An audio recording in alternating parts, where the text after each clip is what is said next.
The best-selling sedan for Lexus, the ES, got a redesign in 2019 for the 7th generation. In 2022, they gave us a nice refresh. Very minor, but still welcome. But for 2023, we could be getting an extra refresh. Over at Creative Trend, they're talking about some updates coming to the new Lexus ES for 2023. And it looks like it's going to be getting a lot of the same treatment that the UX will be getting. We should be getting official announcements, if this comes to be true, by summer, which coincides pretty well with ToyotaCon HQC 2022. The exterior is getting some minor changes like we saw on the NX. For the hybrid models, it looks like the emblem is going to be completely blacked out instead of the blue accents. That's kind of a 3D effect in there. The lettering of the hybrid badge on the side skirt has been abolished. We saw that on the NX, of course. There's no hybrid demarcation other than on the back of the vehicle where it says 300H or 350H, depending on what car you're talking about.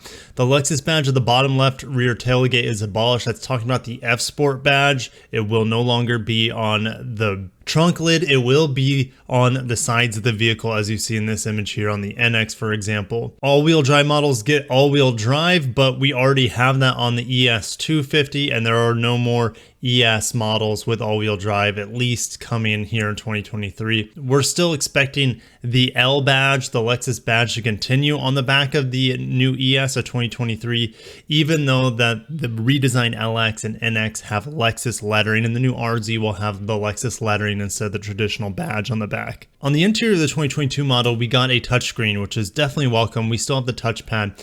Here, this is a Japanese model. Obviously, it's right-hand drive, but you also have these digital side mirrors here that are not legal here in the United States. The clock, just like on the UX, is supposed to be abolished for the 2023 model year, but the size and the quality of the screen is to stay the same. And it will get the new Lexus interface and get rid of the touchpad, which I'm totally okay with. But there are times that using a touchpad is pretty easy and intuitive when you're driving. In addition to the UX getting rid of its CD player, like we saw the ridding of the CD player on the LX and NX redesigns, it looks like the CD player is also gone here on the ES. They're supposed to bring these buttons, these climate buttons for the seat and the steering wheel, probably the sunshade as well, down here. They're going to move the cup holders kind of to the side of the shifter, or maybe right here at the bottom of the shifter, two side-by-side cup holders. It's kind of hard to say. This is, of course, a right-hand drive model, and those buttons for the heating and the cooling of the seat could be behind the shifter, but the layout will change. It's just kind of hard to envision at this point in time. I do like the old cup holder, though, on the ES. I know you can pop this up and it reveals two more, but this cup holder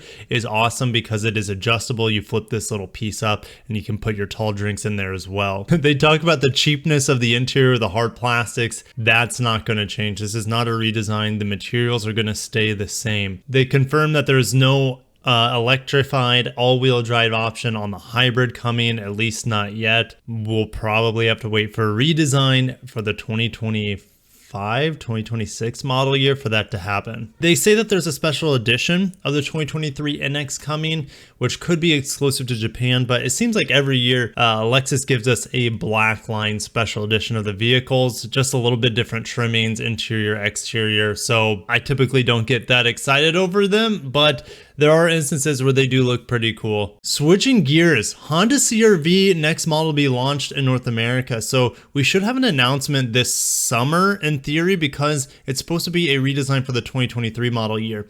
Now they're investing over $1.38 billion over the next 6 years to electrify their Honda of Canada manufacturing plant in Ontario. And we'll see a next generation CR-V hybrid. It'd be nice if they replaced their current CVT clutch-based hybridized system that's kind of hard to understand and just put an automatic transmission in there. I know that they're just CVT based though, mainly Honda at this point. Look, the new Integra is getting a CVT, so yeah, don't expect like the 10-speed auto, for example, to slot into the CR-V.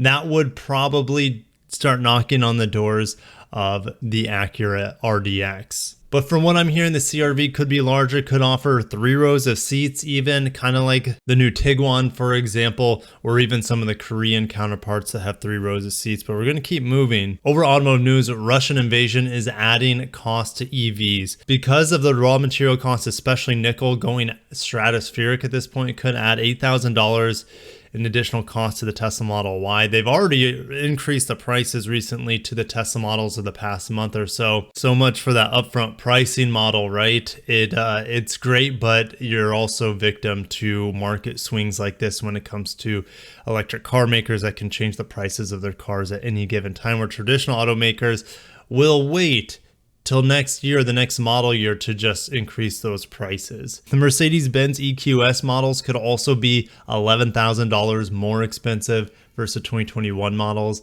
It depends on if Mercedes really wants to jack up the prices of their already expensive cars.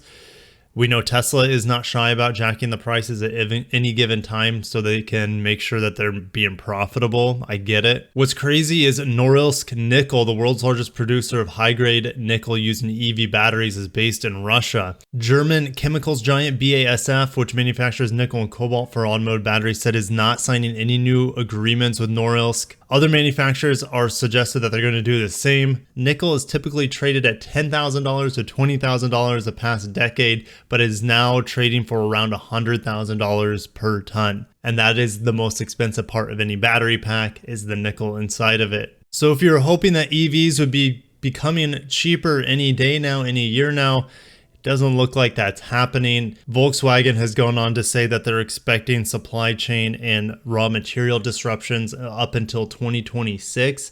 That is absolutely insane to project that far, but they're probably right. So the new car market, especially when it comes to EVs, is just going to get hammered with the profitability. Therefore, we're going to get hammered with the MSRPs just getting stratospheric. Hopefully, fingers crossed, we can find batteries that are not LFP that gets us away from nickel and cobalt that has really high energy density. Sodium-based batteries, I've heard, is a thing, and also very safe and reliable, but those haven't been mass produced in vehicles quite yet. But anyways, guys, I'm going to there a quick little update about Lexus, Honda, and the overall car market, especially when it comes to EVs. It's going to get really, really expensive. I hate to be the bearer of bad news, but maybe just don't buy an EV until things are affordable for most of us. Anyways, guys, I'm going to end it there. Thank you so much for watching. If you enjoyed today's coverage, make sure to smash the like button, subscribe for more Japanese and Korean auto news. Catch you in the next one. Peace.